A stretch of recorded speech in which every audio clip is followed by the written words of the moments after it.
Olá, hoje no Pro Legislativo temos como convidado Tiago Lima, Procurador-Geral do Ministério Público de Contas aqui do Estado de São Paulo, e vamos abordar o tema compras extraordinárias devido à Covid-19 em 2020.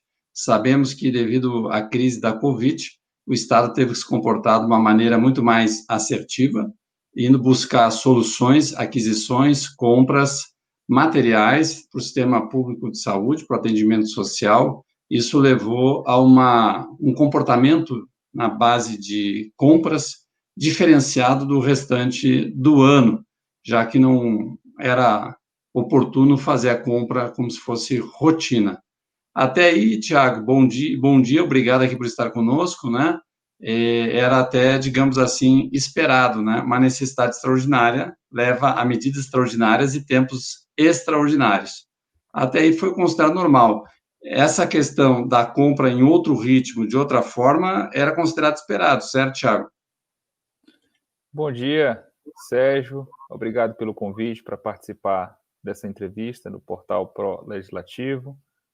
Fico muito feliz em dialogar com as pessoas que assistem esse vídeo, assistem o seu meio de comunicação através do Pro Legislativo.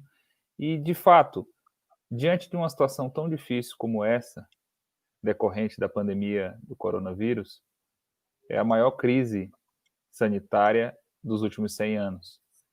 Portanto, houve o Poder Legislativo, de uma forma até célere, criou uma série de instrumentos jurídicos para viabilizar a aquisição rápida de insumos necessários para o enfrentamento dessa doença. Portanto, desde tão logo percebeu-se a necessidade de que as compras públicas deveriam ser agilizadas, o Congresso Nacional editou o decreto reconhecendo a situação de emergência, aprovou uma PEC denominada de orçamento de guerra para estabelecer um orçamento diferenciado para o exercício de 2020, diante dessa situação inusitada da pandemia, e também aprovou uma lei ordinária, que é a 13.979, criando regras especiais para a contratação no âmbito do poder público, contratações diretas, emergenciais, sem o uso do procedimento de licitação. E, Tiago, agora, né, em dezembro de 2020, olhando para trás, todos esses procedimentos, né, você considera, digamos assim, que a maioria expressiva seguiu preceitos de bom senso, preceitos de probidade, ou não? Olha, Sérgio, é muito difícil fazer uma conclusão a respeito disso, né? Se é a maioria ou se é a minoria. O fato é que o ser humano ele tem uma tendência natural ao abuso, né? Principalmente quando ele não é fiscalizado. Isso já Montesquieu já dizia exatamente isso e, em razão disso, ele estabeleceu a ideia da tripartição de poderes para que houvesse freios e contrapesos. Portanto, há um controle externo para exercer essa função de controlar, de fiscalizar o administrador público, para evitar o abuso. Ocorre que não havia, muitas pessoas dizem, mas poderia se fazer licitação, poderia ter um procedimento mais rigoroso. Numa situação como essa, não era inviável. Você precisa, por exemplo, nós estamos agora discutindo a respeito da vacina. E está todo mundo querendo saber se o Brasil vai ter seringa suficiente para faça uma vacinação em massa. A vacina já existe? Ainda não existe. Alguns órgãos, algumas entidades já estão fazendo licitação. Dá tempo de fazer essa licitação para a contratação dessas seringas, desses insumos para a vacinação. Porque aqui há um planejamento. Então, você tem um tempo que permite a licitação. Logo no começo da pandemia, em março, quando nós fomos surpreendidos com aquela situação, não tinha como esperar para fazer uma contratação via licitação para comprar respiradores, para comprar medicamentos que são necessários para uso em UTIs, para aquisição de outros equipamentos, para montar UTIs, para contratar hospitais de campanha. Então, tudo aquilo precisou ser feito sobre um regime extraordinário de guerra, como ficou denominada a PEC. E, para isso, houve a necessidade de se estabelecer instrumentos de contratações rápidas. E essa contratação rápida é uma contratação direta, onde o gestor escolhe quem ele está contratando. Mas é evidente que há alguns requisitos. Ele precisa observar como você falou, o bom senso, ele precisa ser objetivo, ele não pode direcionar a contratação para um amigo ou para um parente. E, além disso, ele precisa observar o melhor preço possível diante dessa realidade. É evidente, Sérgio, que nesse momento da pandemia, todos nós sabemos, e quem está fiscalizando precisa ter esse bom senso também, de que há uma variação no valor dos produtos por conta da lei de mercado. Então, diante dessa pandemia, o mundo inteiro correu atrás de insumos médicos para combater a pandemia. É evidente que esses valores tiveram oscilação. Então, nós tivemos o cuidado de todas as contratações que foram analisadas, fazer uma avaliação de preço comparando aquilo que foi adquirido no período da pandemia. E em especial, contratações próximas, para que se pudesse ter uma base de dados coerente para evitar injustiça.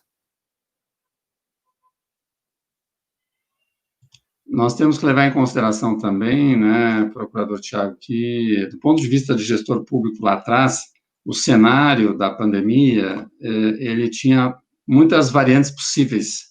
Ele era escalável, podia vir em volumes que, digamos assim, não eram previsíveis. E muitos gestores públicos, de prefeitura, estado, eles precisaram, de certa maneira, se guarnecer com as possibilidades para dar o suporte.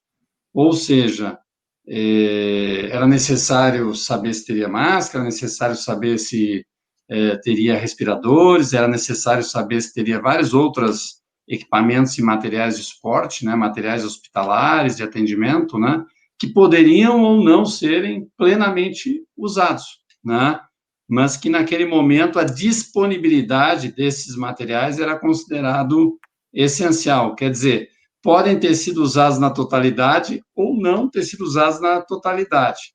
No entanto, eram medidas preventivas, quer dizer, o não uso de algumas questões adquiridas naquele momento podem até ser compreendidas de que era necessário ter um estoque, ou seja, sobras de estoque ou compras que não necessariamente foram utilizadas, mas que foram dentro do bom senso para o atendimento possível. Elas, digamos assim, podem ser compreendidas?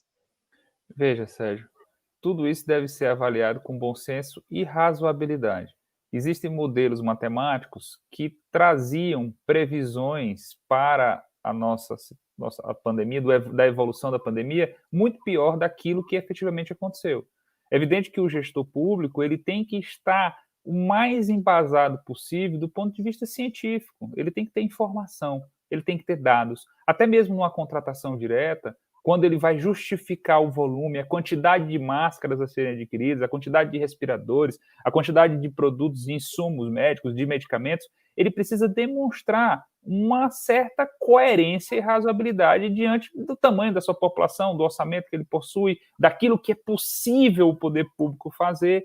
Em algumas situações, nós identificamos muito exagero, principalmente com alguns produtos que não seriam de tanta necessidade.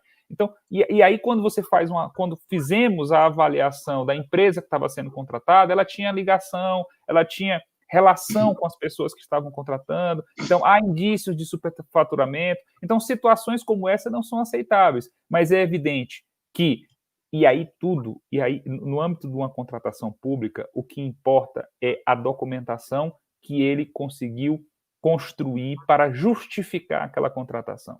Então, se ele está de boa fé, se ele tem bom senso, se ele usou as informações que ele tinha disponível naquele momento e conseguiu documentar aquilo, o gestor está resguardado. Ainda que, eventualmente, depois perceba-se que houve uma sobra, que não haveria necessidade de todos aqueles materiais que foram contratados, ele tem como demonstrar que no momento da contratação, a previsibilidade que ele tinha era aquela. Então, ele teria que fazer aquilo, até porque ele seria responsabilizado por omissão. Então, é melhor ele errar por ação do que ele errar por omissão. Agora, o erro tem que ser um erro justificado, um erro que ele consiga demonstrar documentalmente que ele não poderia agir de um modo diverso. Até porque naquele momento da contratação, onde lá no auge da crise, e ainda sem termos, digamos assim, a experiência de passar pela crise, alguns materiais, por exemplo, estavam em escassez.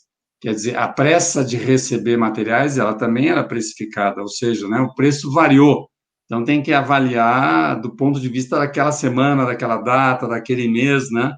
Porque, eventualmente, preços mais caros de uma tabela normal, anual, fora das condições do Covid, seria talvez mais barata, mas naquelas condições que significavam um atendimento de urgência, que significava até uma prioridade, eventualmente o preço mais caro faz parte.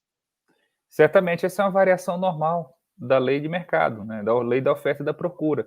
Então, foi como eu falei anteriormente, nós tivemos muito cuidado com relação a esse ponto, para apontar os sobrepreços, levando em consideração os preços que foram praticados durante a pandemia e, principalmente, em contratações próximas. Em muitas contratações, Sérgio, nós identificamos o mesmo órgão contratando o mesmo produto no intervalo de 5 dias, com uma variação de 70% a 80%. Então, são essas coisas gritantes que nós estamos questionando, estamos apontando como irregularidade, até para que o gestor demonstre por como é que no mesmo órgão, numa contratação, num intervalo tão pequeno, há uma disparidade tão grande de preço. Agora, e eu queria o seu comentário, procurador Tiago, o que me parece é que, com até toda essa cultura anticorrupção que o país ganhou um pouco mais consciência nos últimos anos, né, descobrir essas operações de venda em que, às vezes, quem vende material hospitalar e, na verdade, é uma empresa de refeição de alimentação escolar, digamos assim, né? Ou é ligada a uma pessoa no endereço que não existe, né? Esses são aspectos que acredito que o controle externo hoje está muito mais atento. Certamente, Sérgio, foram problemas que identificados em várias situações. Empresas que foram contratadas especificamente para fornecer produtos nesse momento da pandemia. Então, as pessoas usaram esse momento para abusar das formas, da possibilidade, dessa liberdade de contratação. Então, eles criavam uma empresa de fachada, uma empresa laranja para fornecer esses equipamentos e insumos para a pandemia, para auxiliar na pandemia, empresas de ramo absolutamente diferente. Por exemplo, temos um caso de uma empresa que trabalhava com colchão e aí passou a fornecer equipamentos hospitalares. Temos muitos casos de empresas que já existiam, mas empresas que não tinham condição alguma de fazer o porte para fazer contratações de vultos milionários, empresa com capital social de R$1.000, recebendo uma contratação direta de 20, 30, 40 milhões. E é o nosso questionamento, como é que o gestor público chegou nessa empresa? Uma empresa que nunca contratou. Porque, veja, Sérgio, num momento como esse, se você é um gestor público, você vai procurar aquelas empresas que já contrataram com o poder público e que foram bem-sucedidas. É muito mais fácil você procurar uma grande empresa, uma empresa que já prestou serviço para a Secretaria de Saúde ou para determinada prefeitura, que tem um know-how, que tem um conhecimento, e aí você manda várias propostas e faz uma boa pesquisa de preço para tentar encontrar entre essas empresas com solidez no mercado aquela que oferece o menor produto. Em muitas contratações diretas, os gestores optaram por empresas minúsculas, empresas pequenas, empresas que com capital social de R$1.000 recebendo uma contratação de 20, 30 milhões. Então, isso já chama atenção.